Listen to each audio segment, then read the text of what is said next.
अस्सलाम वालेकुम नाज़रीन, मैं हूं आपका अपना clinical psychologist Jafar Ali. Welcome back with any video. Last video में हमने डिस्कस किया था ऐसे बहुत सारे बिहेवियर्स के बारे में जो जनरेशनल ट्रॉमा को रिप्रेजेंट करते थे, वो उसके सिम्टम्स थे और उससे हमें आइडिया हुआ कि कहीं ना कहीं पर कोई ना कोई हमारी फैमिली में, हमारे आबा अजदाद में कुछ ना कुछ ऐसा हुआ कि जिसके जनरेशनल ट्रोमेटिक इफ़ेक्ट हमारी शख्सियत में, पर्सनैलिटी में आए। आज की वीडियो में हम डिस्कस करेंगे कि ये जो उदास नस्लें हैं, ये जो उदासी, ये जो रंज, ये जो सदमा, ये जो दुख ग्रेजुअली हमारी नस्लों में सरायत करता जा रहा है और हम इसको कैरी करके अगली जनरेशन तक लिए जा रहे हैं, हम इस साइकिल को ब्रेक कैसे करें। अगर आप हमारे चैनल पर नए हैं या अभी तक आपने हमारा चैनल सब्सक्राइब नहीं किया तो चैनल को ज़रूर जल्दी से सब्सक्राइब कीजिएगा। आपका सब्सक्राइब का एक क्लिक मेंटल हेल्थ को प्रमोट करने में और एजुकेशनल वीडियो को प्रमोट करने में हमारी हेल्प करेगा। जनरेशनल ट्रॉमा को बेहतर करने के लिए या जनरेशनल ट्रॉमा से हील करने के लिए, इस सदमा से, उदासी से हील करने के लिए सबसे पहले आपको आइडेंटिफाई करना होता है कि कौन से ऐसे बिहेवियर्स हैं जो आपको जनरेशनल ट्रॉमा के इफ़ेक्ट की वजह से हैं। यानी एक लंबी लिस्ट हमने लास्ट वीडियो में भी डिस्कस की। अगर आपको किसी भी सूरत पर लग रहा है कि ये ख़ास रवैये मेरे अंदर मौजूद हैं तो आप उनको अलग से एनलिस्ट कर लें, उनकी एक लिस्ट बना लें, उनको लिख लें और फिर हम उनके ऊपर वर्क करना शुरू करेंगे। सबसे पहले आप एक फैंटेसी बेस पर उनके सॉल्यूशन आइडेंटिफाई करें। जैसे आपको लगता है कि एक ख़ास चीज़ को लेते हुए मुझे शेम महसूस होती है और वहाँ पर मौजूद सारे लोग वो चीज़ इस्तेमाल कर रहे हैं और उन्हें कोई शेम महसूस नहीं हो रही, तो इसका मतलब ये है कि कहीं ना कहीं पर एक डेप्रिवेशन, एहसास महरूमी का ट्रॉमा आपको हिट किए हुए है जो कहीं ना कहीं पे लाशौरी तौर पर आपके पड़ा हुआ है। आपने अपने आप को जस्टिफाई करना है कि ऐसी कौन सी रीज़न है या ऐसी कौन सी वजह है एविडेंस बेस पे कि जिसकी बुनियाद पे मैं उस चीज़ से डिप्राइव रहूं या मैं वो चीज़ें नहीं ले सकता। सून यू विल रियलाइज़ कि आपको वो चीज़ हासिल करने में एक खामखा की शेम है, एक खामखा की हेजिटेशन है, इसके अलावा कुछ नहीं है। अब आपने एक बोल्ड स्टेप लेना है। जैसे ही आप वो एक बोल्ड, एक बहादुर का स्टेप लेंगे उस चीज़ को गेन करने के लिए या अपने उस साइकिल को ब्रेक करने के लिए, you will experience a great anxiety here. Generational trauma को या ट्रॉमेटिक एक्सपीरियंस को दोबारा से री एक्सपीरियंस करने के लिए या हिम्मत दिखा के सामने खड़े होने के लिए सम टाइम लोगों को ऐसा लगता है कि वो इस सारे प्रोसेस को, इस सारी पेन को दोबारा से री एक्सपीरियंस कर रहे हैं या वो एक ऐसी हदूद या बाउंड्रीज तोड़ रहे हैं जो उनकी फैमिली ने बनाई थी और वो फैमिली के रूल्स में शामिल हो गई थी। जनरेशनल ट्रॉमा में या डार्क फैमिली सीक्रेट्स में ऐसी फैमिली जो किसी न किसी जनरेशनल ट्रॉमा से गुजरी हुई होती हैं, तो उस ट्रॉमा से बचने के लिए वो अपनी फैमिली में कुछ ऐसी लेजिस्लेशन करती हैं, कुछ ऐसे रूल्स बनाती हैं, कुछ ऐसे लॉज बनाती हैं कि वो दोबारा से उसको एक्सपीरियंस ना करें। क्योंकि जनरेशनल ट्रॉमा के बाद एक बहुत ज़्यादा शेम एक्सपीरियंस होती है फैमिलीज़ को, तो फैमिली अपने ऊपर, अपने आप को लोअर लेवल पर लेके आने के लिए, अपने आप को ट्रीट करने के लिए बहुत सारी पाबंदियाँ अपने ऊपर लगा लेती है।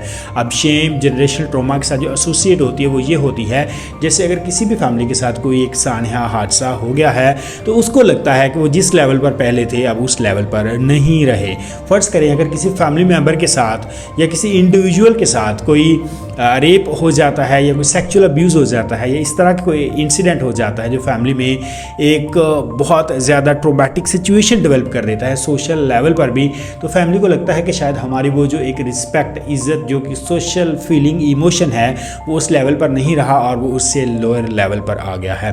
अब फैमिली अपने आप को ट्रीट भी लोअर लेवल पर करना शुरू कर देती है, वो अपने आप को उस लेवल पर ट्रीट नहीं करती। अब आपने अपने आप को दोबारा से ये रियलाइजेशन करवानी है, ये एक मैसेज देना है कि इसमें मेरी कोई गलती नहीं थी, ये एक हादसा था, कि इसमें आपका कोई कसूर नहीं था, तो फिर सज़ा आपको क्यों मिल रही है। आपने अपने आप को पॉजिटिव फीलिंग्स देनी होती हैं, आपको दोबारा अपने आप को वहाँ पे आपने रीस्टेट करना होता है, रीस्टेबल करना होता है। जनरेशनल ट्रॉमा में जो एक बड़ी प्रॉब्लम आती है वो ये आती है कि लोग क्या कहेंगे, क्योंकि हमने सोशल लेवल पर एक्सपीरियंस करते हुए अपने आप को सोसाइटी में डाउन किया हुआ होता है। यहाँ पर अगर आप अपने बिहेवियर और एक्शंस इस तरह के अपना लेते हैं जिस तरह की सोसाइटी आपसे एक्सपेक्ट कर रही है, और अमूमन होता भी यही है कि बहुत सारे लोग, क्योंकि जनरेशनल ट्रॉमा के बाद वो एक ख़ास किस्म के किसी काम से वाबस्ता हैं या कोई हादसा हो गया, सानहा हो गया, उन्होंने अपने आप को लिमिटाइज़ कर लिया सोसाइटी में अपने आप को एक एक्सेप्टेंस देने के लिए, और लोगों ने उनको एक्सेप्ट करना शुरू कर दिया और उनको लगता है कि अगर हम ये बैरियर तोड़कर दोबारा से वहाँ पर जाने की कोशिश करेंगे तो लोग हमें ताने देंगे, लोग हमें दोबारा से एक अजीब किस्म की रिटेलिएशन वहाँ पे हमें एक्सपीरियंस करना पड़ेगी, तो वो अपने कंफर्ट जोन में वापस आना शुरू हो जाते हैं। जैसे ही आप लोग वापस आना शुरू हो जाते हैं, कोई भी पर्सन जो जनरेशनल ट्रॉमा के साथ है, अपनी जनरेशनल जो डार्क सीक्रेट्स वाली लेगेसी है उसको कंटिन्यू रखता है, तो वो ये वैलिडेट कर देता है जो सोसाइटी मेरे बारे में सोच रही है, जो सोसाइटी मेरे बारे में समझ रही है, वो बिल्कुल ठीक है। ये एक बहुत ही भयानक बात है। यहाँ से जनरेशनल ट्रॉमा ज़्यादा स्ट्रांग होता है, एक जनरेशन से दूसरी जनरेशन में जाता है। जिसने भी ये साइकिल ब्रेक करना है जनरेशनल ट्रॉमा का, उसने यहाँ पर इस चीज़ को ब्रेक करना है। उसने सोसाइटी को वैलिडेट नहीं करना, अपने आप को सोसाइटी के लिए एक्सेप्टेबल नहीं बनाना जैसा सोसाइटी चाह रही है, बल्कि उसने अपने आप को थोड़ा अपलिफ्ट करना है, अपने आप को वहाँ पर लेकर जाना है जो एक इक्वलिटी का स्टेट है, जहाँ पर सारी सोसाइटी आपस में एक दूसरे के साथ मिलजुल कर रह रही है और एक रिस्पेक्ट को एंजॉय कर रही है। सो अपलिफ्ट योरसेल्फ, इसमें आपका कोई कसूर नहीं है। आप इस ट्रॉमा को या इन थॉट्स को ब्रेक करें, give new thoughts to yourself, और अपनी पर्सनैलिटी को दोबारा से रीबिल्ड करना शुरू कर दें। इसमें आपने लोगों को गलत साबित करना होता है। इसमें जो एक और स्ट्रॉन्ग चीज़ आपको हेल्प कर सकती है वो आपका सपोर्ट ग्रुप है।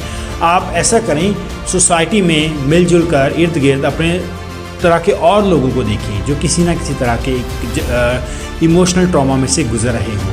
आप उनके साथ मिलकर एक सपोर्ट ग्रुप बना सकते हैं। बहुत सारे लोग एक अननोन शेम की वजह से सपोर्ट नहीं लेते, किसी से मदद नहीं लेते। क्योंकि उनको लग रहा होता है वी आर इन्फीरियर और हेल्प लेना ये हम डिज़र्व नहीं करते, शायद कोई और लोग डिज़र्व करते हैं जो सोशल लेवल पर हायर हायरार्की में है, तो वो हेल्प ना लेने की वजह से भी पीछे रह जाते हैं। जब सोशल सपोर्ट आप लेते हैं, आप अपने जैसे लोगों से मिलते हैं और मिलकर आप म्यूचुअली कुछ डिसाइड करते हैं, आप अपनी कम्युनिटी या स्टेटस बनाते हैं और वो एम्पावर होती है, और फिर आप उसको ब्रेक करते हैं। ब्रेक करने के बाद आप सोसाइटी में दोबारा से अपना स्टेटस गेन करते हैं, तो ये एक बहुत ही अच्छा एक्सपीरियंस होता है।